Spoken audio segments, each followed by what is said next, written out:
The year is 2035. You're an American tourist visiting Europe. You start your morning with a croissant in Paris. Take a hyperloop to Rome for lunch and finish with a beer in Berlin. It's beautiful. The architecture is stunning, the history is palpable, but something feels off. The streets are clean but quiet. The cafes are full but mostly with gray hair. And when you try to buy a souvenir, you realize the shop isn't owned by a local. In fact, entire city blocks, the ports, the energy grid, they're owned by foreign conglomerates. You aren't walking through a superpower anymore. You're walking through the world's most expensive open-air museum. Back in 2008, the economies of the European Union and the United States were roughly the same size. In fact, Europe was slightly bigger. They were economic twins. Fast forward to today, and the twins have separated. While the American economy rocketed to over $27 trillion, Europe has largely stagnated, barely crawling past $18 trillion. The gap between them is now so large, it's effectively the size of the entire Japanese economy. How did a continent with the highest standard of living, the best healthcare, and the deepest history fall so far, so fast? Spoiler alert, it wasn't an accident, it was a suicide. Over the next half hour, we're going to dissect the 6 fatal wounds that are bleeding Europe dry. From the factories of Germany going dark to the empty nurseries of Italy to the regulatory stranglehold in Brussels. Welcome to the decline of the old world. If you think I'm being dramatic, just look at the numbers.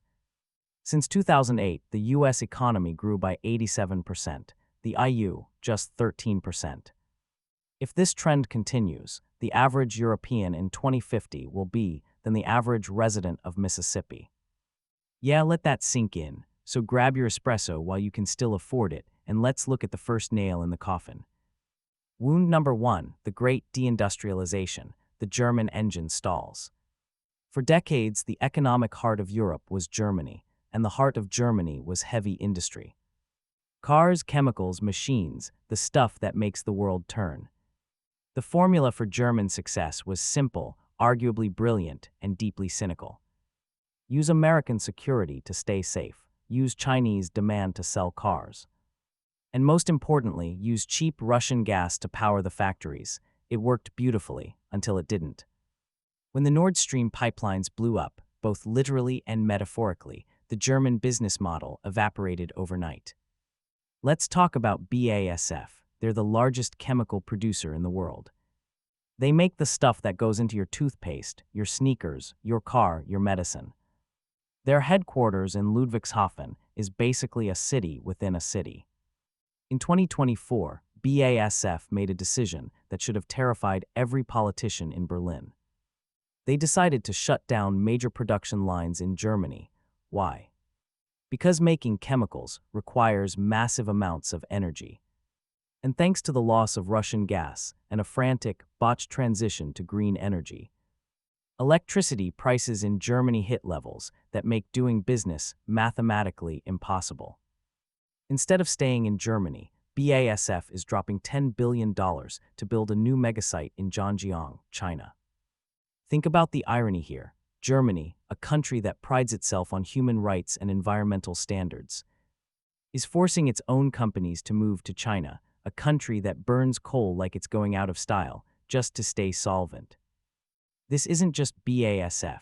In December 2024, German industrial production dropped to its lowest level since the 2020 lockdowns.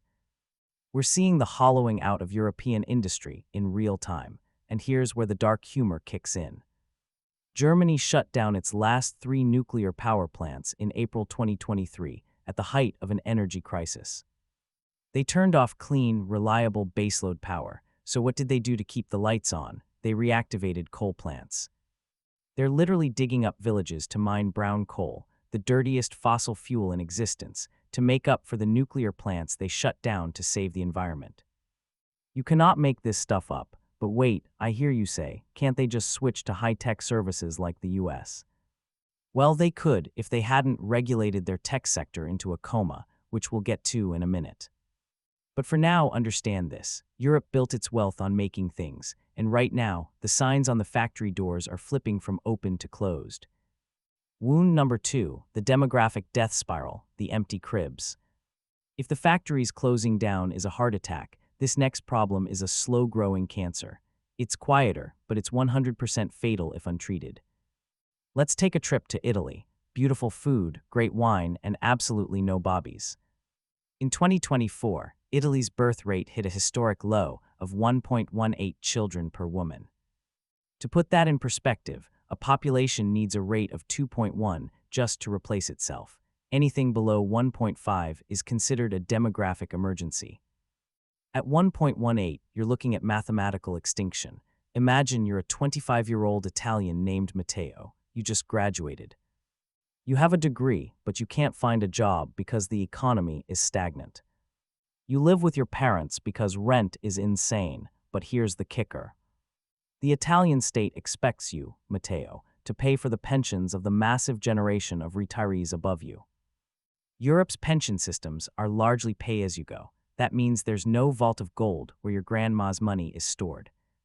The money grandma gets this month comes directly out of Matteo's paycheck this month. In the 1960s, there were 4 workers for every retiree. It was easy, the burden was light. By 2050, in countries like Italy and Spain, there will be fewer than 2 workers for every retiree. Do the math. If 2 people have to pay for the full living expenses, healthcare, and pension of a third person, plus their own expenses, plus the taxes to run the government, what happens? Taxes go up. Massive, crushing taxes. And when taxes go up on labor, what does Matteo do? Does he stay and pay 60% of his income to support a system that will be bankrupt by the time he retires? This creates a death spiral. Young people leave, the tax base shrinks.